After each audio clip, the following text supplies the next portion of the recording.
जय हिंद दोस्तों, कैसे हैं आप लोग। उम्मीद करते हैं अन्य दिनों की तरह आज भी स्वस्थ और मस्त होंगे और अपनी पढ़ाई में पूरी तरह से व्यस्त होंगे। चलिए, आपका बहुमूल्य समय हमारे साथ अब गुजरने वाला है और आज के सेशन में हम आप सबों का स्वागत करते हैं। आज का सेशन बहुत ही शानदार है क्योंकि आज हम लोग इस इकोनॉमिक सिस्टम पर बात करने वाले हैं जो पिछले दो क्लास में जो हम पूंजीवादी और समाजवादी अर्थव्यवस्था की बातों को देखा था, उसको दोनों को कंबाइन करते हुए मिक्स्ड इकोनॉमी को देखते हैं। क्योंकि मैंने आपको बताया था कि एक समाजवादी अर्थव्यवस्था एक ऐसी अर्थव्यवस्था है जिसमें सार्वजनिक क्षेत्र का उत्पादन के हर गतिविधियों पर बहुत ज्यादा प्रभाव होता है, अर्थात मुख्य स्वामित्व राज्य का होता है। दूसरी तरफ पूंजीवादी अर्थव्यवस्था में एक ऐसी गतिविधियां होती है जिसमें निजी स्वामित्व का विशेष प्रबंधन होता है, अर्थात क्या उत्पादन किया जाए, कैसे उत्पादन किया जाए, कितना उत्पादन किया जाए और किसके लिए उत्पादन किया जाए, उस उत्पादन का मूल्य कैसे निर्धारित हो, इन तमाम आर्थिक गतिविधियों पर किसी खास पूंजीपति या उद्योगपति या व्यक्तिगत स्वामित्व होता है।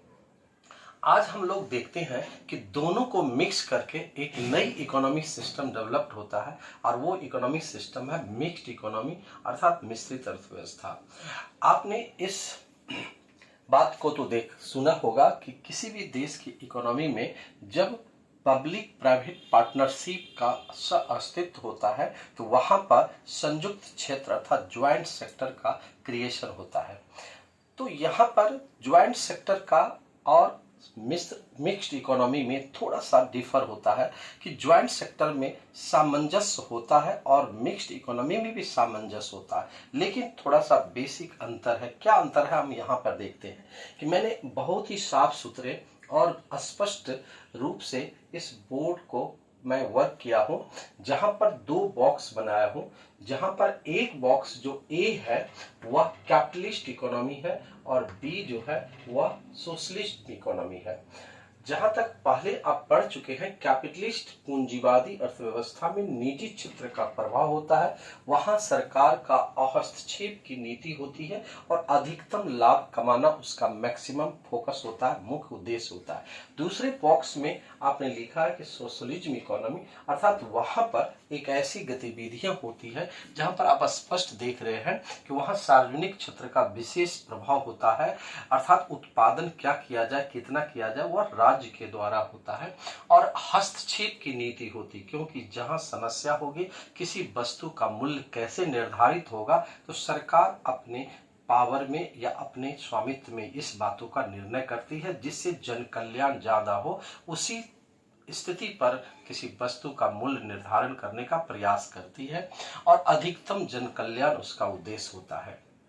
तो एक तरफ से सारे इंडिकेटर को हम पिछले दो क्लास में आपको बताया था, लेकिन आज हम लोग पूरा फोकस करेंगे यहाँ दोनों के बीच का एक बॉक्स बनता है जिसको हम मिक्स्ड इकोनॉमी, मिश्रित अर्थव्यवस्था कहते हैं।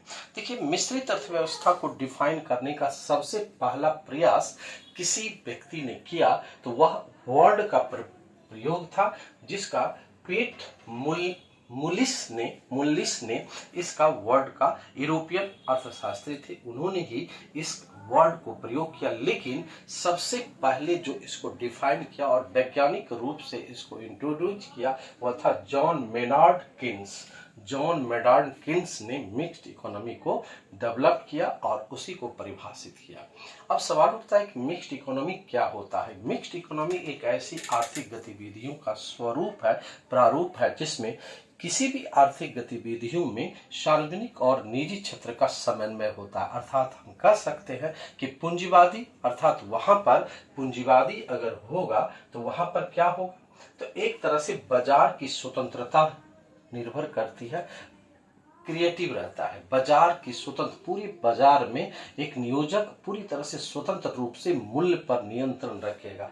वहीं पर आंशिक रूप से समाजवादी व्यवस्था का भी अस्तित्व होता है जहां सरकार का नियंत्रण होता है। तो कह सकते हैं वह अर्थव्यवस्था जहां पूंजीवादी और समाजवादी के साथ साथ सार्वजनिक और निजी क्षेत्र का समन्वय होता है, लेकिन सरकार जो है निजी उद्यमियों का एकाधिकार मोनोपोली को कंट्रोल करने के लिए भरसक प्रयास करती है। अर्थात वह उत्पादन के हर सेक्टरों पर अपने निगाह रखती है और बड़े ही नियंत्रण और समझदारी से जब डिस्ट्रीब्यूशन करने लगती है, अर्थात किस क्षेत्र को हम निजी क्षेत्र में रखें और किस क्षेत्र को सार्वजनिक क्षेत्र में रखें, यह बहुत ही आर्टिफिशियली और कह सकते हैं ये साइंटिफिक अप्रोच से करता है, जहां पर वो देखता है कि जहां इन्वेस्टमेंट ज्यादा होने की जरूरत है और लाभ भी होने की संभावना ज्यादा होती है, तो वो पक्का सरकार के नियंत्रण में, वो पब्लिक सेक्टर में नहीं बल्कि प्राइवेट सेक्टर के अधीन कर दिया जाता है।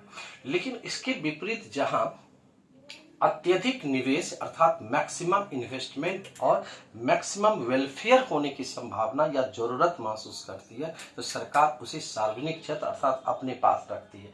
ऐसी स्थिति में सरकार की भूमिका बहुत ही महत्वपूर्ण हो जाता है। जैसे कि आपने इस बोर्ड वर्क में भी मैंने आपको समझाने का प्रयास किया हो कि देखिए क्या लिखिए, एक ऐसी प्रणाली जहां निजी क्षेत्र और सार्वजनिक क्षेत्र का समन्वय होता है, अर्थात पूंजीवादी बाजार की स्वतंत्रता के साथ समाजवादी अर्थात सरकारी नियंत्रण और कल्याण का संतुलन होता है। सरकार यह तय करती है कि किस क्षेत्र को कहां पर रखा जाए, किस क्षेत्र को किस के अधीन रखा जाए। तो यहाँ पर वेलफेयर और प्रॉफिट दोनों को वह अपने निगाह में रखती है, लेकिन देखती है जहाँ वेलफेयर ज्यादा होगा वहाँ इन्वेस्टमेंट भी जब करना होगा तो सरकार अपने पास रखेगी, और जहाँ प्रॉफिट ज्यादा होने की संभावना है और इन्वेस्टमेंट भी ज्यादा होने करना जरूरी है तो वहां प्राइवेट सेक्टर। अब सवाल उठता है कि क्या है इसके लक्षण, क्या है इसकी विशेषता, क्या है इसके इंडिकेटर। तो इंडिकेटर में कुछ खास इंडिकेटर है जो समाजवादी अर्थव्यवस्था के और मिश्रित अर्थव्यवस्था पूंजीवादी अर्थव्यवस्था के दोनों को मिलाकर यहाँ पर क्रिएट किया जा रहा है। जैसे कि पहला लक्षण जो है स्वामित्व का बंटवारा बहुत ही समझदारी पूर्वक सरकार के अधीन होता है। अर्थात स्वामित्व का बंटवारा कहाँ किया जाए, तो मैंने स्पष्ट किया कि जहां मैक्सिमम प्रॉफिट और मैक्सिमम इन्वेस्टमेंट करना होगा वहां स्वामित्व प्राइवेट सेक्टर के अंतर्गत, और जहां अत्यधिक इन्वेस्टमेंट के साथ साथ वेलफेयर की जरूरत होगी सरकार अपने पास स्वामित्व रखेगी। दूसरी विशेषता है मूल्य निर्धारण। मूल्य निर्धारण चूंकि वहां करेगा जहां बाजार में किसी वस्तु का मूल्य और मतलब डिमांड और सप्लाई निर्धारित होगा, उसी आधार पर होगा। अर्थात सप्लाई और डिमांड के संतुलन बिंदु पर भी होगा, लेकिन वहां सरकार अपने हस्तक्षेप से वहां पर सरकार अपने हस्तक्षेप को नियंत्रित करेगी, एकाधिकार रखेगी कि आखिर वह संतुलन बिंदु से जन कल्याण होता है कि नहीं। एक और लक्षण है जिसमें तीसरा लक्षण क्या है, यहाँ पर देख रहा है क्या कि कल्याणकारी उद्देश्य होता है। यानी कि एक पूंजीवादी अर्थव्यवस्था में प्राइवेट मोनोपोली होता है, वहां मैक्सिमम प्रॉफिट होता है, व्यक्तिगत लाभ होता है। वही समाजवादी में क्या होता है कि जन कल्याण तो होता है लेकिन सरकार के पास अपना स्वामित्व रखना होता है और वह सारा इन्वेस्टमेंट सरकार के कब्जे में होता है, सरकार के द्वारा ही होता है, सरकार के दायित्व का होता है। लेकिन मिश्रित अर्थव्यवस्था में कल्याण को मतलब प्राथमिकता दी जाती है, लेकिन इन्वेस्टमेंट उस क्षेत्रों में वह करना चाहता है ज्यादा जहां वेलफेयर अधिक होने की संभावना होती है, अर्थात दोनों को समन्वय करके रख सकती है। वर्तमान संदर्भ में भारत की इकोनॉमी एक मिक्स्ड इकोनॉमी है और लगभग इसे नियोजन के प्रारंभ से ही मिक्स्ड इकोनॉमी को कॉन्सेप्ट को शुरू किया है।